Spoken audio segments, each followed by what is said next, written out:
do'stlar, mana biz tog' sayridan qaytyapmiz. Endi uning gashti boshqacha bir tog' bag'rlarida aylanib, dam olib chiqish qiyin bo'lgan bo'lishi mumkin, tushish juda ham oson.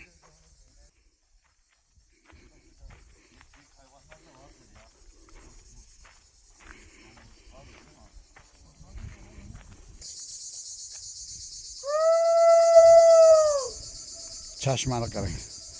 Qayerda chashma bo'lsa, shuni qurib tashlaydi. Odamlar rohatlanib, suv ichib, dam olsin deb. Yonda namoz o'qib oladigan joy.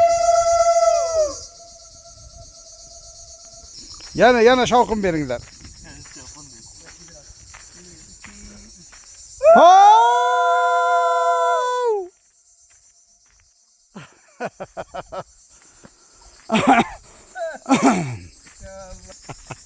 Maşallah ana. Subhanallah. Ey Allah'ım shunday joylarni ko'rishga nasib etganingga hamd sanolar bo'lsin. Shu joylarga ham non nasibamizni sochgan ekansan Allohim, o'zingga rahmat. O'zingga hamd sanolar bo'lsin. Shunday joylarga kelib, shunday joylarda aylanib, dam olib, rohatlanib, huzur qilib ketamiz deb o'ylamagandik. Mana shu Usmonbey umridan baraka topsin. Shu insonning harakatlari bilan, mana shu ko'rsatgan yordamlari bilan mana shu yerlarda shunday ajoyib bir dam olishda tashkil qildik. Mana Muhammad Mert umridan baraka topsin. Shu Makkada tug'ilib o'sib Turkiyada faoliyat yuritsa-da, qimmatli vaqtini ayamasdan bizga ajratgani uchun rahmat. Shu O'zbekistondan shular kelishibdi. Turkiya haqida, Turkiya tabiati haqida to'liq ma'lumotga ega bo'lsin deb Turkiyaning eng chekka qishloqlarining tog'liq adirlarigacha bizni olib chiqib tomosha qildirdi. Mana bunday joylarni ko'rganingdan keyin haqiqiy o'rmon, haqiqiy tabiat qandayligini endi his qilar ekansan. Mashallah, tabarakalloh. Mashallah, mana o'rmonni qarang. Benihoya baland archalar. Mana shu yigit Usmonbeyning gapiga qaraganda 50 yoshga kirgan bo'lsam, 10-12 yoshligimda ham xuddi shunaqa archa etdik. Bobom deydi, ya'ni otasi 98 yoshda vafot etgan. Bobom ham shu mening 10-12 yoshligim davrlarini eslab shunaqa o'rmon edi bu yerlar. Demak, bu yerlarda 200-300 yillik archalar mavjud. Bu ekilmagan, o'zining mevasidan o'zi ko'paygan archalar deb aytilyapti. Haqiqatan ham qoyil qolish kerak. Juda go'zal. Mana qarang do'stlar. Daraxtning gavjumligini shu darajada chiroyli tan berish kerak faqat.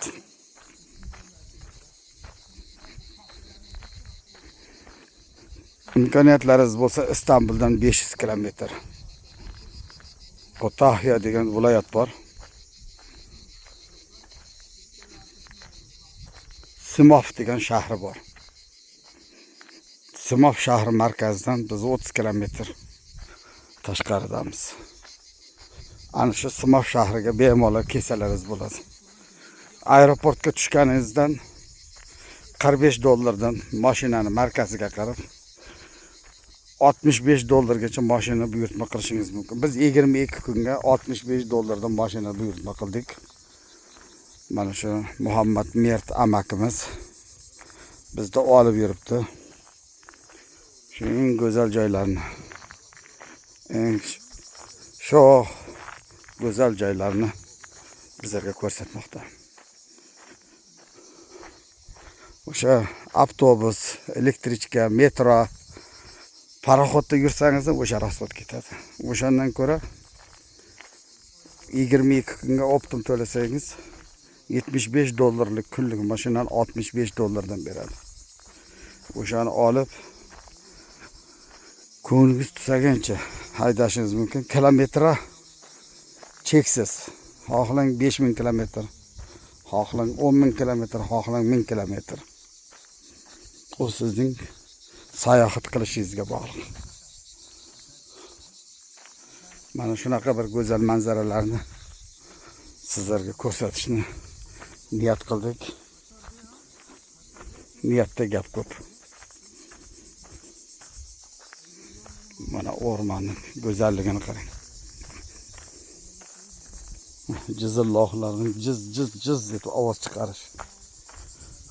Mana toshlar orasidan ham shu archalar o'sib chiqmoqda.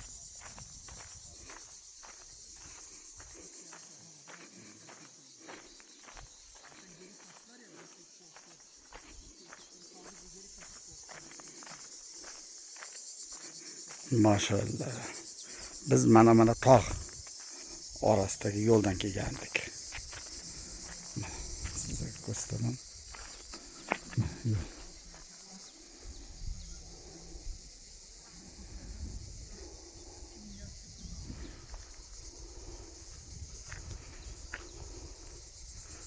Shu tog' orasidan chiqib ketasiz. Shu tog'dan antena turgan joyda oshib ketardik. Qarang mana go'zalligini. Bizni Toshkent viloyati Bo'stonliq tumani Oqtosh sanatoriyasining tepasida astma, boqa kasalligiga davo bo'ladigan joylar bor. Xuddi shu joyning aynan ko'pasi, faqat archalari juda ham serap bo'lgan joy ekan. Ertalab bomdod namoziga aylansangiz yo kechqurun aylansangiz, yengil shabada bo'lib, o'pkalaringizning tomirlarini shu darajada kengaytirib, bag'ri dilingizni ochib yurar ekan. Qon aylanishingiz bir me'yorga tushar ekan. Imkoniyat bo'lsa, astma, bo'qoq, o'pkada saratoni bor insonlar mana shu joylarga kelsa, juda ham ijaraga uylari tekin ekan. Ya'ni bir kunga 200 TL, $5, bir oyga $150. Mana shunday joyga kelib, kuniga 10 kilometr, 5 kilometr tog' tepasiga chiqib, bir oy davomida tushib chiqsangiz bormi? Ham ves yo'qotasiz. Ham o'pka qafaslaringiz kengayadi. O'pkadagi o'sha kasalliklar sizda tark etadi. Astma, bo'qoq, o'pka qisish, havo yetishmaslik, o'pka saratonlari batamom siz forig' bo'lib, yana hayotga yangi nazar bilan qaraydigan inson bo'lib qaytasiz. Bu mening gaplarim emas. Bu mendan oldin ham, undan ham oldin odamlar kelib, shu yerdan shifo topib, shu yerdan rozi bo'lib ketgan insonlarning gapini men sizlarga video orqali yetkazishga niyat qildim. Albatta imkoniyatingiz, vaqtingiz bo'lsa, shunday jannat makon, shifo baxsh, inson dardiga davo topadigan, hayotga yana muhabbat bilan qaraydigan bo'lishida turtki bo'ladigan Simof shahrining Ulutog'iga kelib ziyorat qilingizlar, dam olingizlar, aylaningizlar. Mana azizlar. Ama bu da küçük şey var bu da. Kim buna demiş? Ben senin bir numara abinim. Hayır sen benim bir numara abim değil. Ben bir numara abim Türkiye'den. Osman daha. Sen oraya gitmiyorsun, bir daha gidip. Ben senin yanında her günüm buradayım diyor. Hayır diyor, o bir numara benim Osman abi. Çocuklar var ya. Çocuklar okur insanlara. Mana do'stlar, biz qishloqqa qaytyapmiz. Qishloqdan biz 5 kilometr tog' tepasiga ko'tarildik. Qishloq atrofi ham mana shu archa bilan o'ralgan. Bu yerning eng menga yoqadigan tomoni shu bo'ldiki, ertalab soat 5 da tursangiz, derazalarni ochib qo'ysangiz, dimog'ingizga shunaqangi yoqimli bir shabada esadi. Archaning efir yog'larini hidi dimog'ingizga uriladi. O'sha tog' bag'rida o'sayotgan archalardagi ajralib chiqqan efirni shamol o'sha qishloq tomon haydar ekan, derazalardan kirib dimog'ingizga urilar ekan. Lekin ertalab endi biz Xudo xolasa ertaga ertalab soat 5larda turib, tog' tepasiga chiqib, bomdod namozlarini o'qib, o'sha yerlarda yana sayr qilishni niyat qildik. Shu yerda biz bir hafta turamiz. Bir haftalik faoliyatimiz jarayonida o'zimizda bo'layotgan o'zgarishlar, salomatligimiz qay darajada bo'lishligi, haqiqatdan ham o'sha bobolar shu yerlarga kelib shifo topgan insonlarning gapining rostligining isbotini o'zimiz hayot tajribamizda sinab ko'rib sizlarga ilova qilamiz. Haqiqatdan ham go'zal, çok go'zal joylar.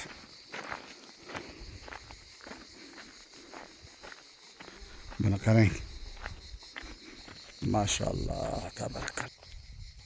Mana do'stlar, o sigirni ko'ryapsizlarmi? Ana shu sigir. Mana shu Usmon abining 3 ta sigiri bor. 3 ta buzog'i bor ekan. Ertalab 10 litr, kechqurun 10 litr, 20 litr 3 ta sigirni sut sog'ib olar ekan. Bularda sut sog'ish taktikasi juda oddiy. Sandal qo'yib, o'tirib, bemalol sog'ib olar ekan, juda go'zal. Lekin o sutni ertalab qaynatib, bir qoshiq asal solib, 200 gram sutni ichsangiz bormi? Bahri dilingiz yayraydi. Mana biz soat 11 bo'lyapti.